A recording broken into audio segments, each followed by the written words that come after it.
नमस्कार, जय महाराष्ट्र। आशीष शेलार बघा काय बोलताय। पहलगाम में उन लोगों ने किसी का धर्म पूछकर उसको गोली मार दी। हिंदू है, गोली मार दो। और यहां पर इन्होंने निष्पाप हिंदुओं को कौन सी भाषा में आप पढ़ते हो या बोलते हो उसके ऊपर मारपीट की।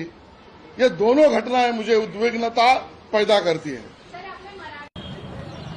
यांनी आपल्या मराठी भाषिकांची तुलना थेट त्या पहलगाममध्ये हल्ल्यामध्ये जे आरोपी होते आतंकवादी थेट त्यांच्याशी आपली तुलना करून टाकली। मराठी भाषिक आपल्या मराठी भाषेसाठी एकवटलंय, यामुळे यांचा पूर्ण जळफळाट निघालाय आणि हे त्याला परत आता धर्माचं नाव द्यायला लागले। ते बोलले तिकडे हिंदू म्हणून मारलं, इकडे मराठी भाषेचा असा उद्रेक करताय, दुसऱ्या भाषिकांवर अन्याय करताय। अन्याय बिन्याय काही नाही करत, ते आमच्या राज्यात आले, ते इथे मुजोरी करायला लागले म्हणून त्यांना त्यांच्या भाषेत उत्तर दिलंय। हे काही अन्याय बिन्याय नाही झालाय त्यांच्यावर, अन्याय आमच्यावर होतोय।